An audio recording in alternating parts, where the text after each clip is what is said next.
So we're counting down to November 25, which is the International Day of the Elimination of Violence Against Women and Girls. And so this series is a countdown to those 16 days of activism where we try to get the broader society involved in eliminating this violence.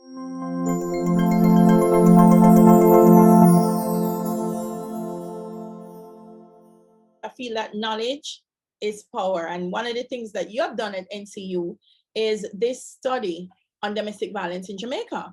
So I want to start with, first of all, why? Why did you? There are so many things NCU could have done a study on. Why Absolutely. But what happens is Dr. Vivian Quarry, Vice President of Academic Administration, actually is thinking that, well, her idea was that NCU needs to make a contribution to both NCU and the wider society. So, and that contribution should be in the form of research, providing people with answers, what is going on for you to make decisions. Because we're aware of the data science zones, period.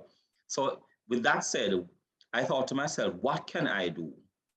And so I met with my students who were final year nurses, and we decided to look at a number of topics. And one of them was the issue related to domestic violence. Mm-hmm. So what we say is, what exactly is domestic violence and how can we understand it? So what we begin to do is peruse literature, look at other studies, look to see where the gaps are, where the limitations were, and therefore we design an instrument to gather data from Jamaicans. All right. So, about how many respondents did you engage with for this study? All right, what we do, we calculate the number of persons who are 18 years and older. And the whole reason for 18 years and older, because we didn't want to go into children that would need parental consent, all the gamut relating to that. So we chose 18 years and over. So there are 1,586,000. So let me go again, 1,058,000 persons older than 18 years old in terms of females, using starting data for 2019. So we use a 4% margin of error, 95% confidence interval, and we should actually interview 600 women to be able to generalize our findings. We got 85% of that, which is 513 women across Jamaica. Wow. So also they can be generalized to women in Jamaica who are 18 years and older. Yes, it's a great representational sample of the female population. All right, so let's get into the study and some of the things that you discovered. I noticed that one of the things that popped out at me is the concept that most of the respondents believe that the man is the head of the household.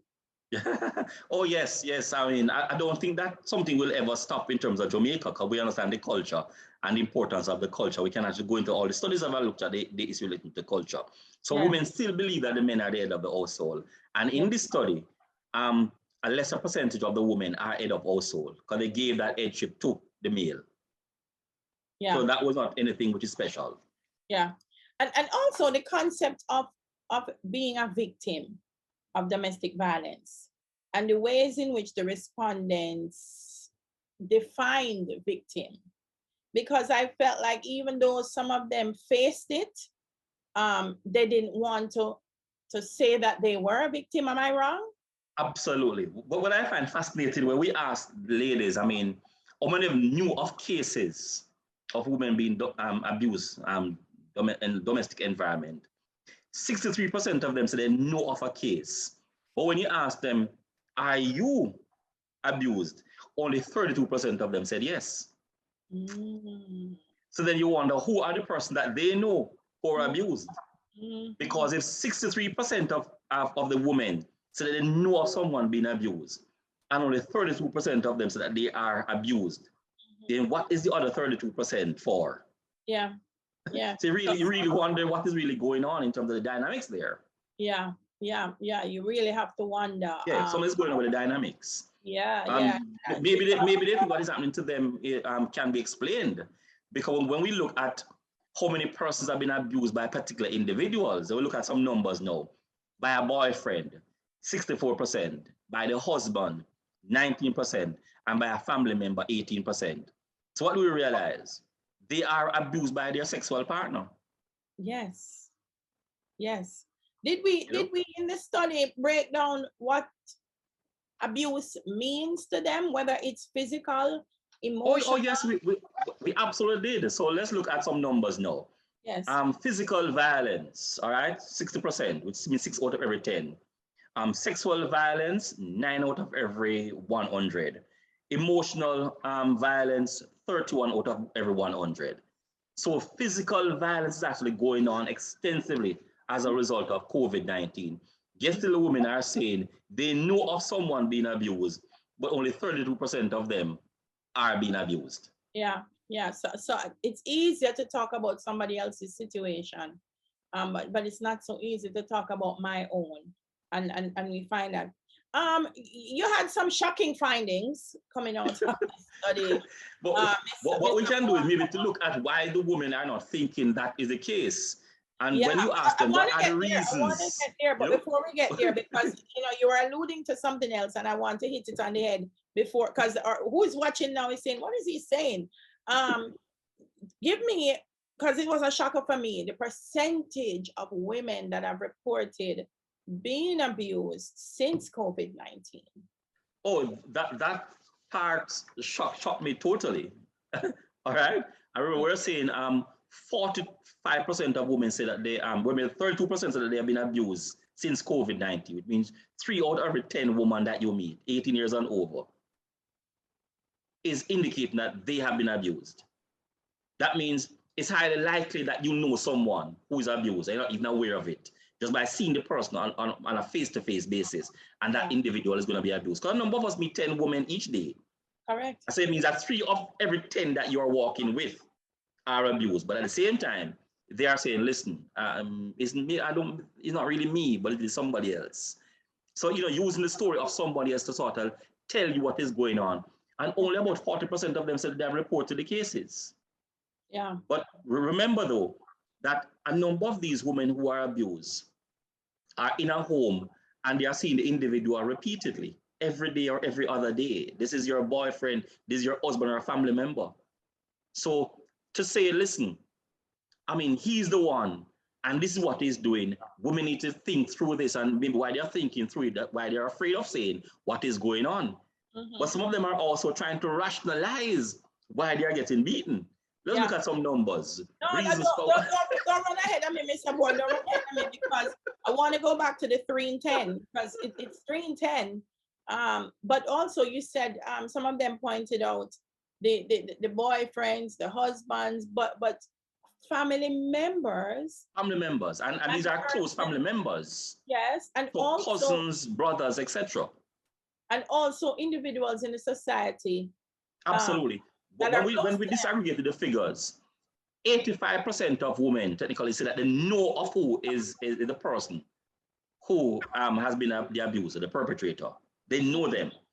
These include church members, husbands, neighbors, people in the community. These are persons that they know, including the taxi men. 8% of the abusers were taxi men. Taxi men. Yeah. So it means our number. So we know and trust these women know and trust the person that they are with, and they are their abusers. They are emotionally abusing them, sexually abusing them, and physically abusing them. Yes. So we're talking about church members, fathers, stepfathers, uncles, cousins, brothers, etc. No strangers. And if you look at the numbers, we are saying only 15% of the cases are by strangers. So a woman is more likely to be abused by somebody who is somebody she knows than a stranger. Yeah. My concern. Unless we are worried about the stranger is not your problem. Yeah. This is a problem, but at home is an even greater problem.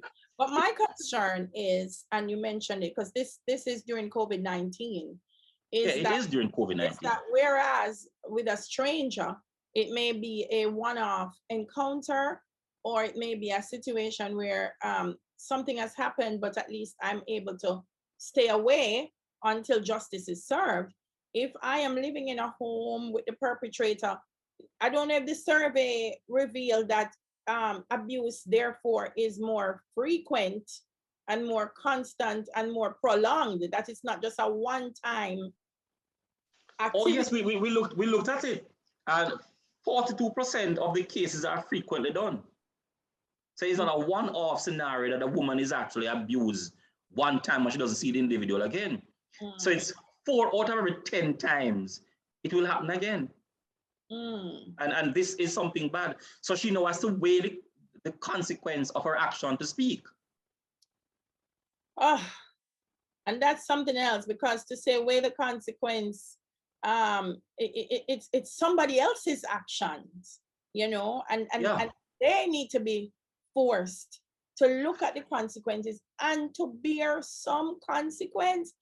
60% physical violence, 8.9 sexual, 31.1 emotional. I'm looking at some of the risk factors that you have, and this is interesting because smoking, didn't think that was such a big risk factor. It is. And alcohol. And even it's related to drinking. And we have done a study on that say that there is a massive increase in persons drinking. And the persons who are drinking are the young persons. And we can actually give you some stats in terms of those persons that are abused, in terms of the numbers, to give you an indication as to why they are now drinking like that. They are drinking their sorrows away. Yeah, but you know, I'm gonna be honest. Whereas I would naturally have said, oh well, maybe drinking is impairing the judgment. I didn't realize that the smoking was such a big factor as well, and actually has a higher percentage as a risk factor than the drinking. That is something that's strange to me. It should not be strange, you know. And then what we should look at is what we have done is to take now the church, which is always one of those numb factors. Well, I'm a religious person, but the church is also a numb factor, all right? So when you take out the church out of the scenario, what are people left with? Yeah. And so it's easy. So then you have taken on the church as a factor to deal with the matter related, a coping mechanism. You have taken out people actually attending your home on the weekend, because no longer that is really happening. So the social distance is occurring. So people are now out and the church is now out. So what are people left with now? The other devices and vices. Yeah. And it's cheaper to buy a cigarette than to actually buy a drink. Yeah. Your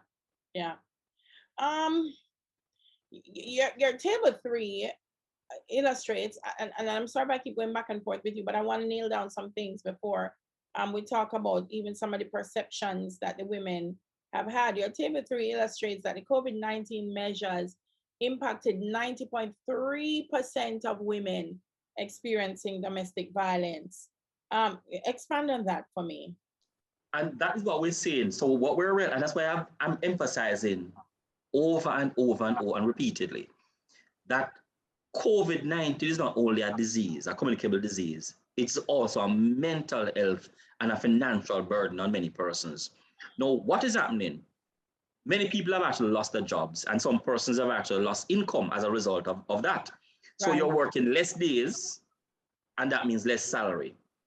Now, your budget is already stretched thin when you had 100% of the salary, and now you have a smaller percent of your salary to deal with. What are you going to do now? To turn to another source for your help.